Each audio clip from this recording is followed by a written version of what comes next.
Well, while I'm getting facts, I'll do the intro, I guess. After I scratch my eyeball off.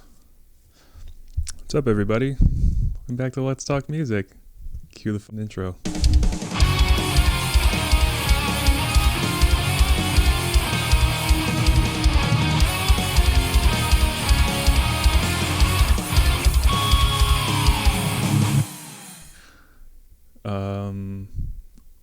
I haven't done that in a while. I'm gonna pull a YouTuber move. You probably can tell by the title what we're doing today. Listening to Trivium today again. Yeah, this is only the second time we've done a repeat album, isn't it, for of a band? And since it's my favorite band, it's kind of surprising that it's only the second time we've listened to Trivium. We're listening to the Crusade, which is their third album. And it came out on October 10th, 2006. And it was through Roadrunner Records, and it was produced by Jason Sukoff. That guy's fucking brilliant, man. When he works with who's the other guy? Andy Sneap. They work together, I think, on In Waves. Oh, and okay. it just, oh my god, dude, they're both just such brilliant fucking at what they do. But yeah, this one's the shit. I love this album. It was the one that got me into Trivium, and this is also like the one that most people don't like. It's the one that they don't like. It was one of the only ones where they felt they stayed like in a pocket. Really? And so, I mean, I've heard this album, but not too many times. So I mean, and what I've heard, I actually liked it because I mean it's 80s thrash inspired. Exactly, because it sounds a lot more like what I was kind of already into anyway. Yeah. So. Let's talk about us. We'll get our personal lives out of the way. Yeah. I got a couple things actually this week. So I know if you guys want to see my gear video. One of my guitars in there, I'm going to part ways with it now. I just am not having fun with it that much anymore, the green Les Paul. So we're going to go down there and trade it in, and I'm going to get something that's a little bit more up my alley for that. So it's going to be pretty fun. I'm excited to go down there. I guess that's it for that shit. Yeah, let's listen to the fucking Trivium again. I've brought it up before how you like when we do your shit or whatever, it's just like play and it works. Yeah. And this it's like, okay, come on. Right, give it a minute. It's like an old car. You gotta give it time to warm up. Yeah, this one's shit. It was this is the one that got me into Trivium. I think I said that already, but yeah, and it was the one that a lot of people just didn't like because it wasn't Ascendancy. And then like when Ascendancy came out, they were like, I don't know, that album was so big and like everybody loved it, and you know, and then when it was like right after, I think right before this came out or right after, they said, "Oh, we're gonna be the next Metallica" or something like that, and they got really cocky. So I think a lot of people just hated them for that. Well, I mean, there are some similarities though already. I mean, I know it's only been playing for like what, maybe 10, 15 seconds already, but yeah, I mean, there's a very, very strong similarity. The only difference I would say is, I mean, dare I say, they're more aggressive than Metallica was. So I mean, that's kind of nice. Well, it was also that, you know, Matt always went on record and he was like, well, during Ascendancy we were a press band.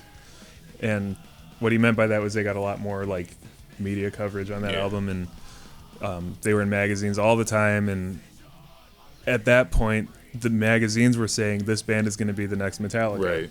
When this album came out, and they were real humble about it, they're like, no, there's no way. Right. When this album came out, they're like, we're going to be the next Metallica. Yeah. So they got a lot of heat for that. And then they didn't like this album. Well, Matt specifically, I don't know about all of them, but he didn't really like this album because it was the first time that they felt they were in a box. Yeah, and just did one thing specifically. I suppose, but I mean, speaking about being in the magazines and stuff like that, I mean, I didn't really read Guitar World around the time, but I'm sure that they were on there a lot. I mean, England, they were on like Kerrang and stuff like that. They were on there. Yeah, okay. They were huge in England. Okay. And then all their British fans after this album came out, they fucking hated them. Oh, that's too bad. And I was like, I don't understand why, because this sounds like British fucking metal at the time. But when I first heard this album, my first thought was, like, it sounds like if Bullet came on in the 80s and James Hetfield was singing for him. It kind of does sound like that, but I mean, I don't know. Like, it's kind of weird that there's like that sort of duality that exists between Bullet and Trivium as does for Metallica and Megadeth, in my mind anyway. I kind of prefer Trivium over Bullet, even though I heard Bullet first. But these guys, I don't know, like there's just something about them that they just sound a lot more mature to me. To me, Trivium I like more just because I love Bullet. Don't get me wrong, you know, I grew up with them, but I like Trivium more. Like they just sound more mature and they stayed metal. Like they just stayed heavy. Where Bullet Right. kind of they got they got more popular quicker. Yeah. You know, they came out around the same time, but Yeah. Bullet got popular a lot quicker, and then they got just kind of commercial sounding. I think they ended up becoming, and I said it a long time ago. I was like, they're gonna be the next Metallica. They're gonna be a British Yeah. Metallica, and they did, and they got not as popular, obviously, I don't but think so. as far as this era of metalcore goes, I think they were probably the most popular. Yeah. I think it was more Trivium and Bullet were more similar than Avenged Sevenfold and Bullet would have been. Yeah, because Sevenfold at the time they weren't metalcore anymore. By the time Bullet and Right. Trivium came out, they not came out, but by the time this album came out, Right. you 'Cause I know, would say City of Bullet- Evil had just come out, and then they were more radio rock. Right. And then they decided to go the route of like a little more progressive and a little more experimental after that. Sevenfold did. So I mean, they kind of. Actually, it's funny because I just kind of watched a video from Rick Beato about this sort of thing, but how bands kind of evolve over time and kind of not really alienate what their old sound was, but kind of move away from it and try different things. Yeah. And a lot of their fans just kind of aren't, in the same boat with them. Yeah. And I get it, but at the same time, it's like I kind of applaud bands that try different things, but just don't go too far off the beaten path. Like exactly like these guys, they stayed heavy. They they changed their sound a lot over the years, but they've also gained more fans than Right. They lost a lot of fans when this album came out, but they've gained way more since then. So like, they're still. I don't think they're one of the less popular ones. I think they're more popular than like a lot of metalcore Right. bands, but they're one of the less. I don't want to say they'd be like the Anthrax of the Big Four because I wouldn't say so. I think they're more popular than Anthrax even, Right. but. Yeah, I don't know. I would put them on par with like Killswitch Engage probably. Yeah, and I'm glad you kind of mentioned the Big Four like that too, because it's so weird with this wave of thrash metal and heavy metal like that. It's really hard to compare it with original thrash metal, and at the same time, there's a lot of comparisons you can make. You know what I mean? Like it's really weird, especially these guys because they were heavily thrash influenced. right? Because a lot of these newer thrash bands, like I don't even know what the terminology is for Thrash. it, but Thrash is thrash. right. But the odd thing for me is each band is like kind of more individualized in their own right. Like that's why it's really hard for me to make a comparison with classic thrash like that, because there's similarities, but they're so much different, and there's more camaraderie nowadays than there ever was amongst the original four. In the old days, not so much. I mean, if more so than anything else, there was infighting. Yeah. Well, I think these guys got a little bit more exposure because they were on Roadrunner Records for pretty much whole career. So not only did they have the metalcore community like them, and like the emo era, because that was like around the ascendancy. A lot of the emo kids, emo-ish kids were listening to it. But they were also on Roadrunner, so like they were also touring with like Sepultura and Right. like those big Machine Head and all that. and those big metal bands, so like they kind of got both sides of it, Yeah. and there were a lot of people that hated them, because you're not metal enough, At what point do you draw the line with what is and isn't metal? right? Shit, I've heard people, I don't know if it's legitimate press or not, but I've heard people refer to Rush as heavy metal, and I'm like, I don't hear that. Well, So- Journey isn't metal. No, and I've heard people refer to Journey as metal. It's so weird where the line gets blurred with what a genre is, and with heavy metal, it's no different. This was like one of the only bands that like a lot of people I knew really liked them, and so like I wanted to try to like them, and I just didn't at first. Like I was like, all right, well, I'll listen to their first album and see what that's about, and I was like, it's really raw, whatever. So then a little bit more research was like, oh, well, Ascendancy is like their biggest album, Right. so I'll listen to that, and I was like, I don't know, sounds been there, done that, but I'm like, well, yeah, of course, it came out in like 2005, Right. 2005. Well, and if you listen to it, in retrospect, later on, I mean, I could see that. Yeah, so then I was like, all right, well, I'll listen to their newest album, and at that time was In the Sentence, and I was like, it sounds good, but I didn't like the production quality on it at first. Yeah. I was like, the vocals were really high, and then I was like, I'm just gonna put it on a fucking playlist kind of thing, and just like random kind of Trivium playlist, and like then kind of expose yourself to it more. I think it was either To the Rats or Anthem off this album that came on, and I was like, oh, that opened my fucking eyes. I was like, oh my god, dude, this is fucking awesome. Especially if it was To the Rats, that's probably why. That song is so fucking heavy. Anthem is just such a huge song. Oh, and yeah. It's so good. It's really interesting how that works, too, because there's certain bands, like I can't think of any off the top of my head at the moment for me personally, but I know there has been cases with bands where, same thing. First listening, I'm just like, it's like, they're alright. Mm-hmm. But then you hear that one song that just sticks out, and it's likely not even on the album you're listening to. Yeah. It's like on one of the other ones, and it just sticks right out to you, or it strikes a chord for you. Yeah. And yeah, it's just really interesting. And then next thing you know, it's your favorite band. Yeah, that quickly these guys became my favorite band. But Ascendancy, that's just a fucking amazing album. Now that I've listened to it a bunch of times and it's had time to grow on me, you know, that album's fucking awesome. And then like from there, it's like every album after that just got better and better and better. Shogun was fucking incredible after this, and then In Waves came out after that. Vengeance Falls came out after that, but I don't like that album that much just because, like, and it's not because David Draymond produced it, but I think it's got some disturbed qualities to it. It sounds a little bit too much like radio rock for me, and that just, I don't know, it's not a bad album, it's just like my least favorite. I'm really not that familiar with that album, but in that case, because I've heard some of it. Yeah. But in that case, I can see what you're saying. It's just like, it doesn't sound like Trivium to me. It sounds more like a cover band trying to be Trivium at that point. So. Well, the good thing that came out of that album was because of David Draymond, he gained, he said he gained like 2 notes at the top of his range. Oh, wow. So, but then like during that tour, he blew his voice out. Oh, okay. And he had, I don't know if he had this surgery or not.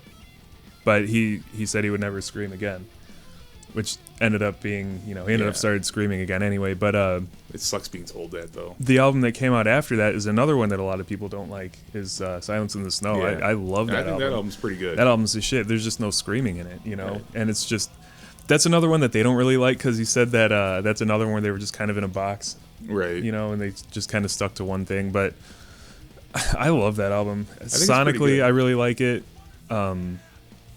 I like that it was all singing, because it kind of showcased how far he'd come with just his singing voice.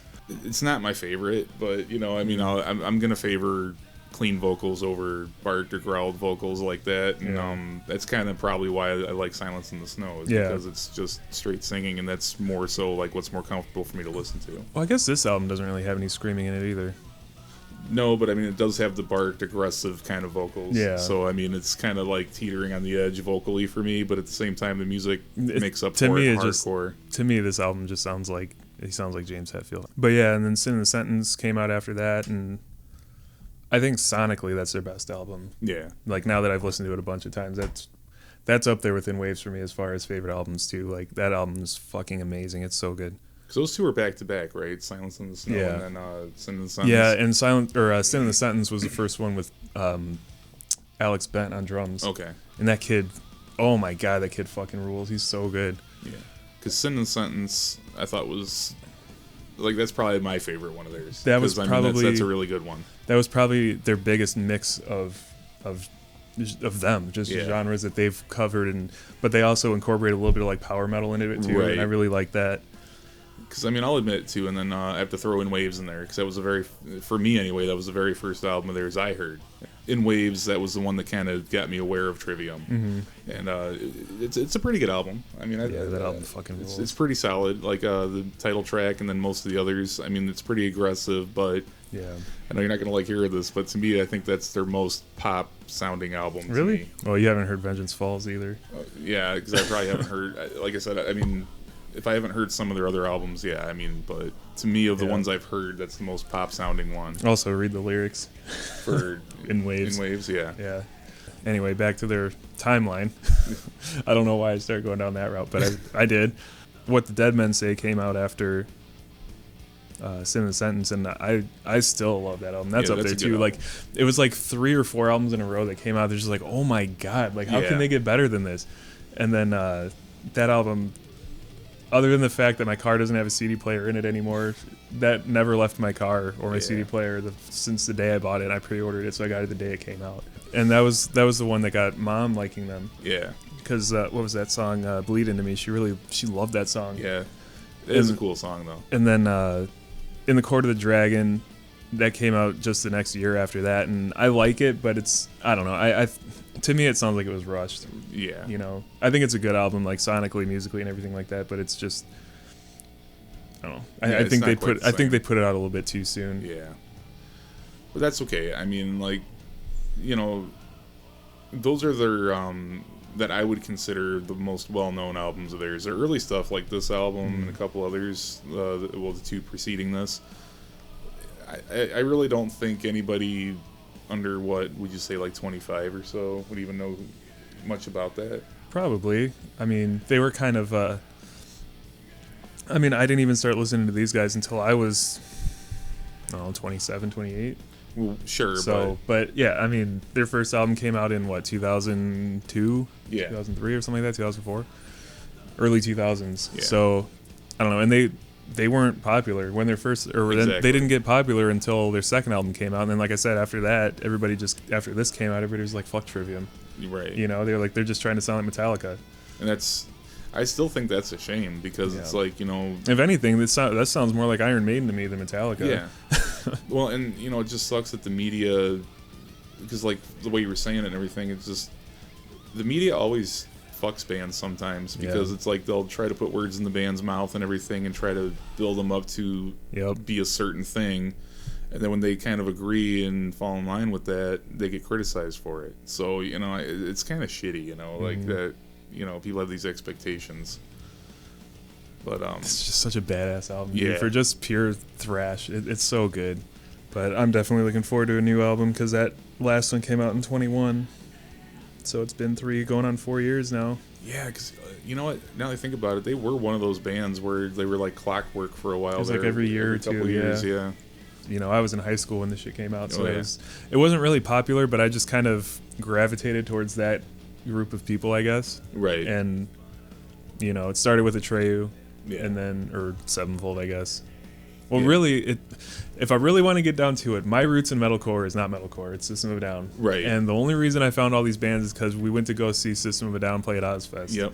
And there was Atreyu, Sevenfold, and all these other bands playing there, and those two were the big ones. Was Atreyu and Sevenfold when I first started getting into this kind of music, and so I bought those 2 records, and then, I bought Atreyu, The Curse, and I bought City of Evil because those were, I think those were the newest ones at the time.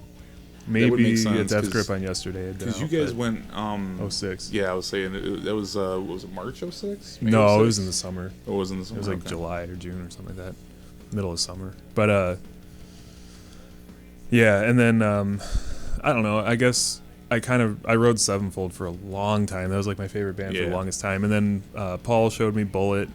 I don't know how he found them. I think he was just looking up covers, like Metallica covers. And Paul likes covers a lot, and I think he was looking up Metallica covers, and Bullet came up, and a bunch of other bands. But Bullet did 3 or 4 Metallica covers, and they were all really good. They did. Well, I know they did Sanitarium. I know they did Creeping Death, and I thought they did another one, but I don't know. Yeah. But yeah, and then All That Remains. I started listening to them after I heard 6. Okay. You know, on Guitar Hero or whatever, and then after that, it was like, dude, metalcore is the fucking shit. But it had been like when I was like first getting into shred and stuff like that, so I was probably listening to like Steve Vai, Joe Satriani, Yngwie, that kind of thing. I don't think I was quite listening to Dream Theater yet, because I think that came sometime around mid to late 06. Mm-hmm. But I mean, like I said, I didn't start listening to anything new until I went to Ozfest. Yeah. But I mean, other than System of a Down, you know. Right. But yeah, no, I was really into like the 80s metal, like, I'll admit it, the hair metal. And oh, dude, there's nothing wrong with hair metal. There's something wrong with glam metal. Right. But I was into there's that. a big difference. Right, I was into that. I was into like Ozzy and stuff like that, and Metallica. I love the album work in this, or the artwork on this album too.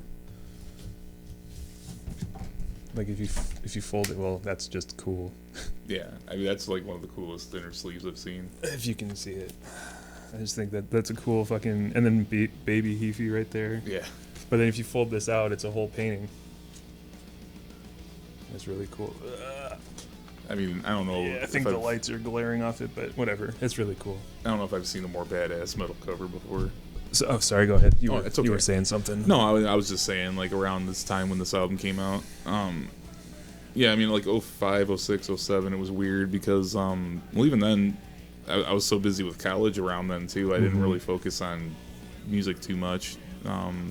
Just kind of, and like when I would, it would be like, you know, guitar lessons and stuff like that. So the guy was teaching me, like, well, he didn't really teach me anything, but, like, it wasn't like anything current or new or anything. And it's really funny, too, because he was, like, kind of like an older guy. So he would, like, just sit here and talk shit about, like, stuff like this or yeah, it's because they don't understand it. Yeah, and he didn't get it. Kill Switch, he loved talking shit about Kill Switch. And I'm just sitting here like, which I mean, from a fucking, for a guitar teacher to talk shit about a band that's that technical. Yeah.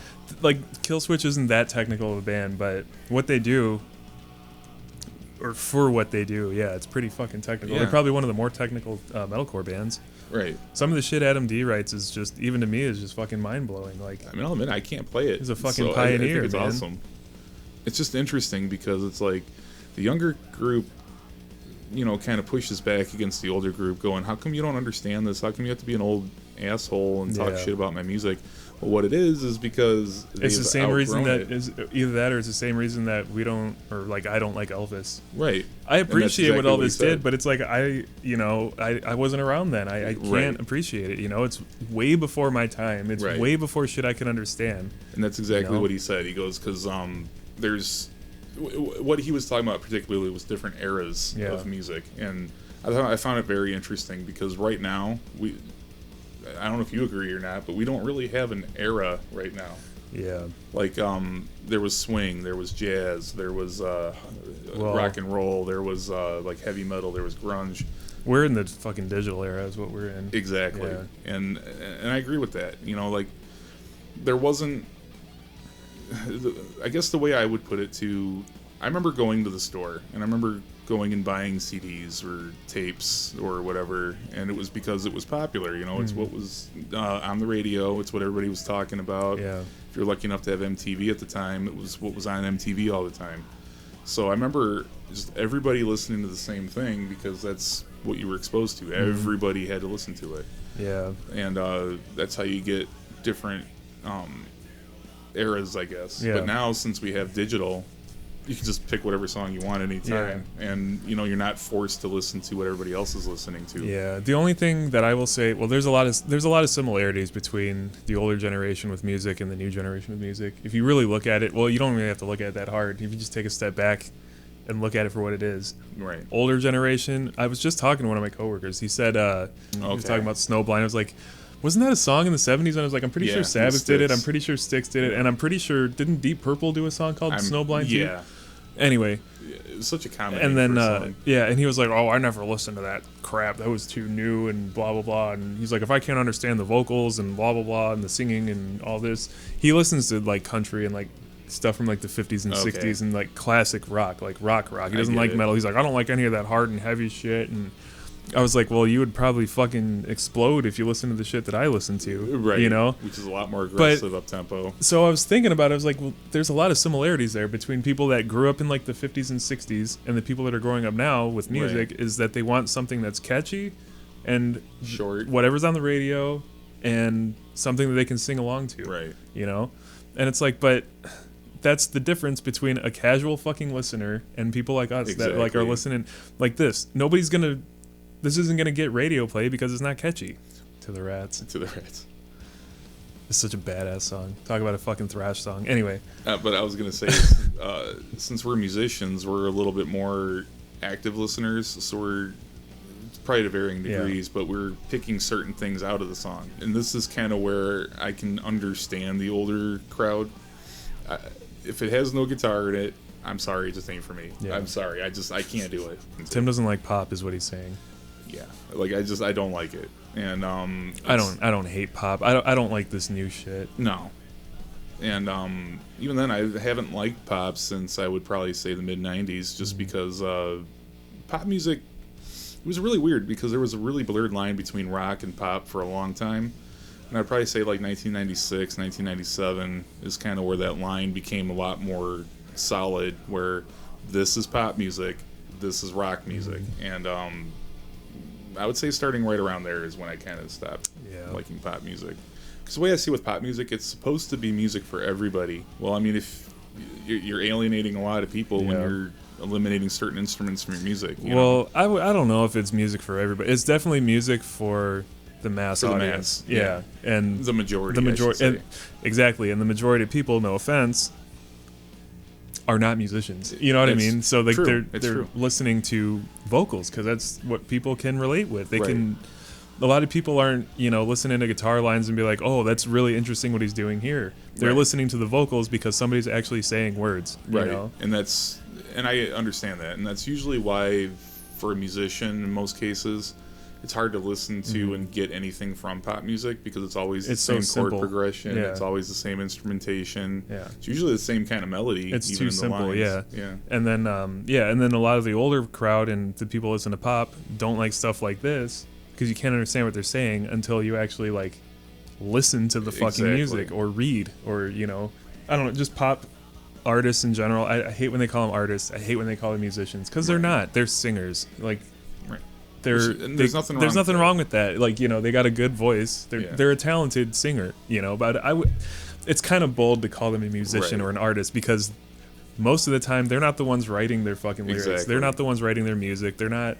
They train their voice for a long time, which that's awesome. Right. And they sound good. But a lot it's of so time produced. It's been so produced and it's been auto-tuned to hell.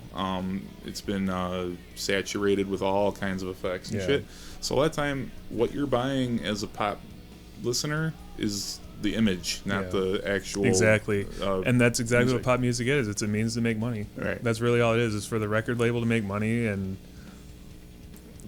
I hate to be so kind of an asshole about it, but for the simple people, right? Oh, they're gonna fucking listen to it. Here, let's take a shit on a plate and serve it to them. You know what I mean? They'll fucking eat it up. Right. And that's what it is. And like that, it's sad to say, but that's what the majority of it is. We're like, back. I think that's kind of where our parents and like that era, that generation, they sit here and say that music sucks nowadays because that's what they hear. The popular music sucks nowadays. The popular music back then was like. You had bands like Boston and REO Speedwagon and Journey and Iron Maiden and which again fucking awesome music. We're gonna get fucking hung over this shit, but I really don't care. Like that's kind of just how it is. You know what I mean? And if you're one of those people that truly fucking listens to everything, then congratulations, you're the only person. But I really think that, that one person, I think, is still full of shit because, you're going to gravitate more towards something than something else. So I really don't think that's the case. And everybody always says, well, I'll listen to pretty much everything except, exactly. And for me, that except is country, which, okay, I don't want to get into a whole nother fucking thing about country, but I'm kind of forced to listen to it every day. Right. So, I'm when you are, as a musician, when you're forced to listen to something all the time, you kind of pick things out of it that you do like. I really do think that we've gone through an entire cycle like that at this point with more or less what you would consider popular music. And that's popular music, I'm going to say in that way, as opposed to pop music, because they're two different things. That's what I meant by Iron Maiden. I didn't mean pop music. I meant popular. It's popular at the time. Anyway. So anyway, I think we've gone through a full cycle of tastes and stuff like that between I would say the late 40s all the way up until the current time. Because when you said that, it makes sense. Like when it started, people wanted short, catchy, easy to listen to kind of music. And still the same. Like it hasn't really changed. And I would say all the way up until, I would probably say until like through the 20-teens. Nah, maybe not that long. Maybe into the late 2000s. We kind of evolved and kind of become more sophisticated in our songwriting. We kind of had more sophisticated tastes in what we wanted to hear.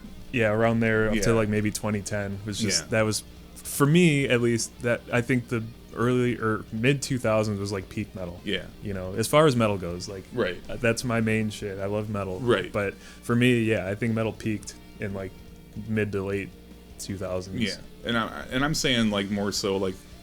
Musical tastes, musical compositions, and like what music is and what it means to somebody evolved all the way up until I would say like 08, 09, and then regressed back to the beginning. Yep. And then now we're back to the beginning, and we've been riding this now for a while where it's gone back to simple way. Music has been my life since I was like not really my life, but it's been a huge part of my life Right. since I was probably 12, and that was the one thing that I'm like, I don't care how busy I get, nothing is going to get me to stop listening to fucking music. And I want to keep listening to newer shit because I don't want to fall out of the loop. I don't want to be one of those old people that's like, oh, I don't understand your music, because I'm interested in the way music evolves over time. Exactly. I would say, though, in my experience, though, having said all that earlier, I really don't suggest to our musician friends out there, do not try to force somebody who's not a musician to try to listen to music as a musician, because it does not happen, and it just pisses that person off. They just won't get it, so and then they're gonna be like, "I don't want to be your friend." Yeah.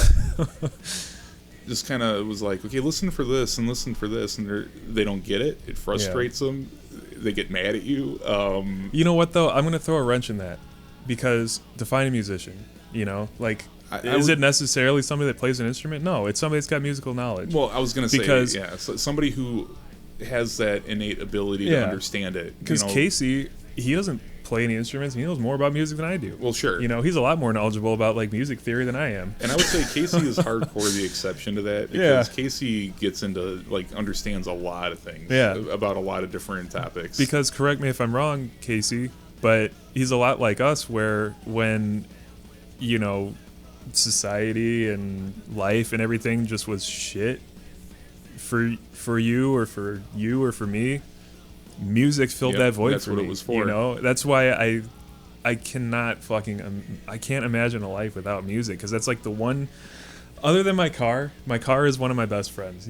I've always thought that. Other than that, my music, that has always been my heart and soul. If I'm really in that kind of mood, I'll put on classical, or I'll put on that's where jazz. A lot of this stuff came from, classical music and jazz. A lot of the same theories are applied to this. Right. And other than blues, but that was the basic, that was the core of rock music. Right. And then obviously it evolved from there, and then people started to be like, oh, well, jazz is pretty cool. Yeah. And then classical music, and then they started putting that into metal.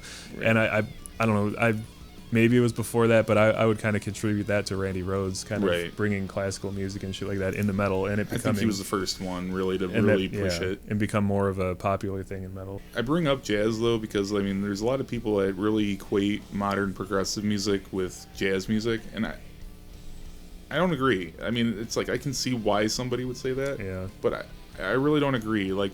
Progressive music, I think, is its own sort of thing, and I think it's kind of draws from its own inspirations, including I think jazz. There's more classical music influence in it than jazz. I was going to say that. I think people are confused, and they're thinking of classical music, not jazz. Yeah. And I'm saying that because I would love to hear somebody do jazz metal. I think that would be insane. Yeah. Man, that would be so cool. The Rising, the song's called The Rising. Yeah, it's got that kind of like the intro riff, it has kind of that cheesy 80s kind of, what do you call it, I guess kind of sleazy kind of sound to it, but it was cool. With Trivium, when they have their slower songs, it's a lot more profound. They really, I don't know if it's true or not, but it seems like they really put a lot of attention into the slower songs, and they really make them very deliberate, very artistic, very it speeds huge. up and goes into double time and then 6 solo. But I really can't wait for them. I know that they've got to be writing a new album at least. They've, Matt's such a busy person. I'm sure he's juggling all this shit. But, and I know what I said before, I don't really listen to vocals and lyrics and all that shit. But I've kind of been following him on Twitch for a little while, and I've kind of been, watching him progress his voice. Yeah. And, oh my God, dude, whenever this album comes out, if they're working on one, he's been working on his voice so much, specifically for this tour, because he wants to sound like he did back then. He wants to get his scream back to where it was, and that's gonna be tough. And he got it. He got it. He got it in a way that is comfortable and sustainable, instead of a way that's gonna blow out his fucking voice. But yeah, watching his vocal warm-ups and shit on Twitch, he's got his scream back from the Ascendancy era. He's got his screams that he's been doing recently. He's got his gruff singing voice back from this era. And then he's also been working on those real low, guttural, fucking screaming growls, And for 38-year-old and plus he's voice, got just that really. He's just been working on his regular singing voice. He can get up there with those power metal singers. That's amazing. Fucking crazy, dude. That's. I know, like I said, I don't pay attention to the lyrics and vocals and stuff, but I am really fucking interested in what he's going to do on their next album. And then, like, when he did Ibaraki, when he did that record with Ishan from Emperor, and it was just, like, black metal, and he had just those crazy black metal screams and shit, like, oh my god, dude. Like, I really can't wait for another Trivium album to come out. Everything he does now is to strengthen his voice. Right. Ever since he blew out his vocal cords, he's like, I don't want to ever do that again. Right. You know? Well, that was The Crusade by Trivium. I don't know. It's hard for me to rate their albums, but every time I listen to them, I'm like, yeah, that's up there. Yeah. As far as my favorite Trivium album. That's probably, just for the simple fact that it was the first one that got me into them, like, it's up there. Yeah. You know, it's probably tied with In Waves and Sin in the Sentence and What the Dead Men Say and Shogun. And because they're all, I say that because they're all really good and they're all different and they're all, you know, they all have something to offer that's different. And in their case, I don't think they've come out with a bad album yet. I mean, there's ones I don't like as much, but it's not to say I don't like them. But that's also like what I fear is like they haven't come out with their bad album yet. Right. I don't know. I fear the day that they put out a bad album. I just don't think they can. I'm sure if he writes, he's like the pure definition of a musician. Exactly. You know, if he knows that it's dog shit, he's not going to put it out. Exactly. And that's what I was saying. Like, that's if he even allows a bad album to go out. Yeah. Which, that's why I don't think you're ever going to hear a bad Trivium album. The day he hears it back, he's not satisfied with it, and there's no fixing it. He's going to be like, guys, we're done. Yeah. Because I mean, I don't know if we got it anymore. Yeah. So hang us over this video because it was probably one of our most opinionated ones. Yeah. But I don't know. I love this album. I know I've said that with a lot of the ones I've listened to, and especially the Trivium albums. God, my throat's good. I haven't had any water. But yeah, this is the one that got me into them, and I'm glad because it changed the whole path that I took with listening to music after I found these guys. Because now I'm listening to more like heavier stuff like Machine Head, and because of these guys, I found Silosis, and you know, stuff like that. Again, thanks for watching. We look forward to you guys seeing our Christmas video. It should be out. Well, it'll be out on Christmas Day, so yeah. I don't, like I said, this should be out before then, but if not, I hope you enjoyed it. Yeah. If it comes out before, I hope you enjoy it. Yeah. We're probably going to do it again next year, so it should be even better. So, all right, guys, thanks for watching. We'll see you next week. Yeah, we'll see you.